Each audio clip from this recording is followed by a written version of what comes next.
Easy there, Mrs. Higgins. It's just a bit of thunder, dear. It can't hurt you in here. But that sound, that low rumble, it takes me back.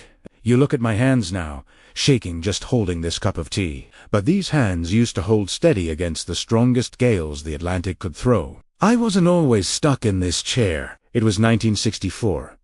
When I was 24, I took a job where no one else wanted to go. A place where the silence was so loud it could make a man lose his mind. Is everyone comfortable? George, wake up. You old bear. You're going to want to hear this one. It might keep you up tonight, but it's true.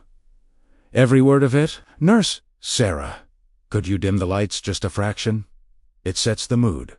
Thank you, love. You're an angel. Now, listen to that wind howling outside. It sounds angry, doesn't it? Like it wants to tear the roof off this place.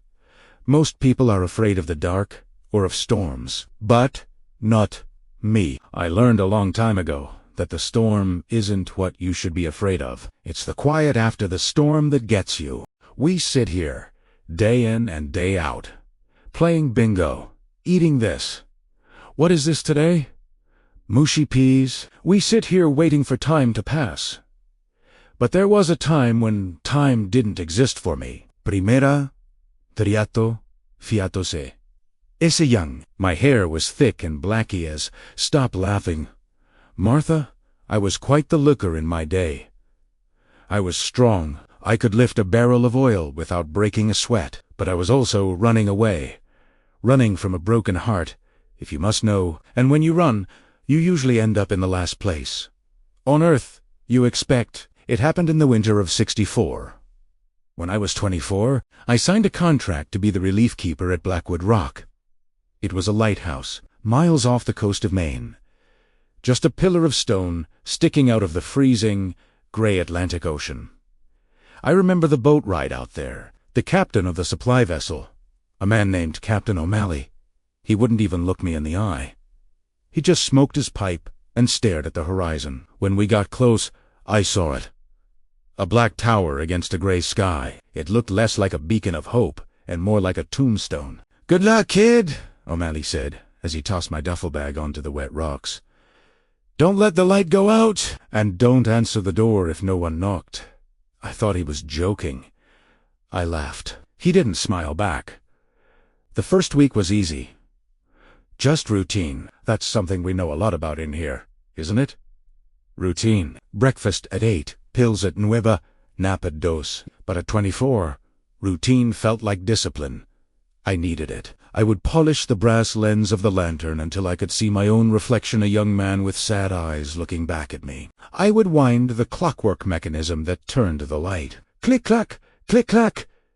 It was the heartbeat of the tower. During the day, I'd fish off the rocks. I'd read books. I'd write letters to the girl who broke my heart. Letters I knew I'd never send. E felt strong. I felt isolated.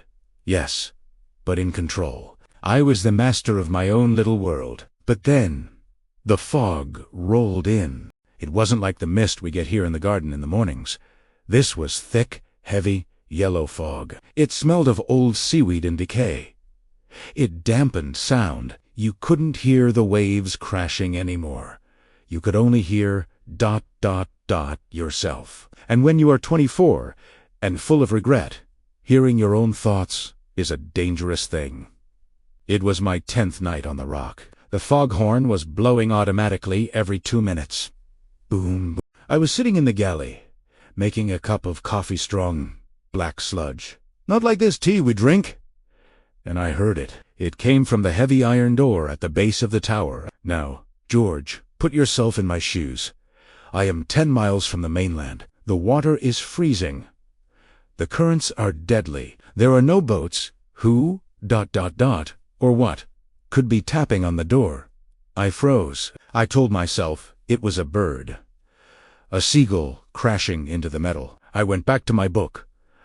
Louder this time. More deliberate. My heart started hammering against my ribs like a trapped bird. I was 24, strong and fit, but I felt like a terrified child. I grabbed a heavy wrench from the toolbox. I remember the cold steel in my hand. It gave me a little courage. I walked down the spiral stairs. Round and round and round. 100 steps. The air got colder as I went down. I reached the iron door. I put my ear against the cold metal. Silence. Just the wind whistling through the cracks. "Hello?" I called out. My voice cracked. "Is anyone there?" Nothing. Nothing. I laughed nervously. "You're cracking up, Arthur," I whispered to myself. "Ideally, you're going crazy." I turned to go back up the stairs. And then, slam! Something hit the door from the outside with such force that the whole tower vibrated. Dust fell from the ceiling. This wasn't a bird. This wasn't the wind. I scrambled back up those stairs so fast I nearly tripped over my own feet. I barricaded myself in the lantern room at the top. I stared out into the darkness, the beam of light cutting through the fog. I saw nothing, just the swirling mist. But for the rest of that night, I had the distinct feeling that I was being watched, that something was down there, on the wet rocks, looking up. The next day, the storm hit, the one the radio had warned about. Waves were crashing over the top of the rock over 100 feet high. The lighthouse shook like a leaf. I was 24, and I thought I was going to die. I remember praying. I hadn't prayed in years, but they say there are no atheists in a shipwreck or in a lighthouse during a hurricane. The power generator failed. The electric light died. Panic set in. If the light goes out, ships crash. It was my duty, my one job. I had to light the emergency oil lamp. I fumbled with matches, my hands shaking much worse than they are now, mind you. I got the flame going. I had to manually crank the rotation gears. My arms burned, my back screamed, but I kept turning it. And then, through the storm, through the roar of the ocean, I heard the door open downstairs, the heavy iron door, the one I had locked with a deadbolt. I heard the creak of the hinges, and then wet, heavy footsteps on the stairs. Slap, dot, dot, dot, step. Slap, dot, dot, dot, step. I had nowhere to go. I was at the top. I grabbed a flare gun. It was the only weapon I had. I stood at the top of the stairs, aiming down into the dark spiral.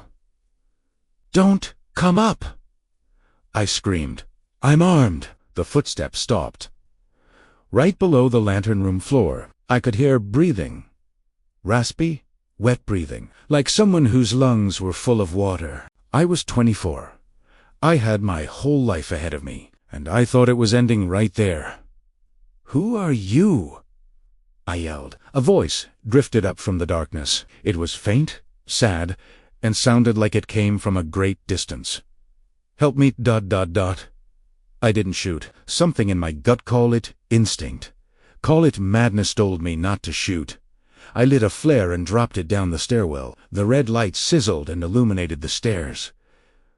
There was no one there, just a puddle of seawater on the step, and a trail of wet footprints leading, away from the lantern room, back down to the door. The storm broke by morning. The sun came out, bright and blinding. I went downstairs, trembling. The iron door was locked from the inside. Just as I had left it, but on the floor, right inside the door, was a piece of driftwood, and carved into it, crudely, was the name of a ship, the Mary Ellen. I radioed the Coast Guard that afternoon. I asked them about a ship called the Mary Ellen. There was a long silence on the radio. "Son," the operator said, "the Mary Ellen went down in a storm 3 days ago, 10 miles north of you. No survivors." I sat there on the floor. I was 24 years old, and I realized then that the world is much bigger and much stranger than we think. Maybe it was a ghost. Maybe it was my mind playing tricks on me from the isolation. Or maybe someone washed up on the rocks, desperate for help, and the ocean took them back before I could save them. I never found out. I finished my shift. I stayed another 2 weeks. I kept the light burning every single night.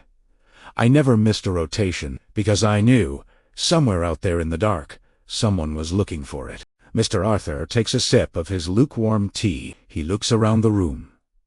The other residents are silent. I left that rock when I was still 24, but I felt like I was 50.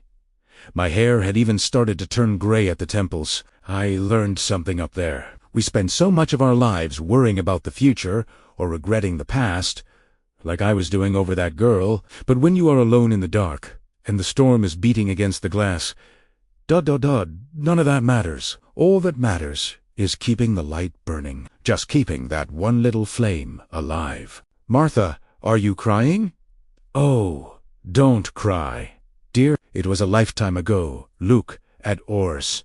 Now, we are safe here, warm, dry. But tonight, when you go to bed, and you hear the wind rattling the window, just remember, you're safe. The light is on, and I'm right here down the hall, if you get scared. Now, nurse, I think I'm ready for those biscuits you promised. Being 24 again has made me quite hungry. He smiles, a twinkle in his eye, as the camera fades out on the rain-soaked window.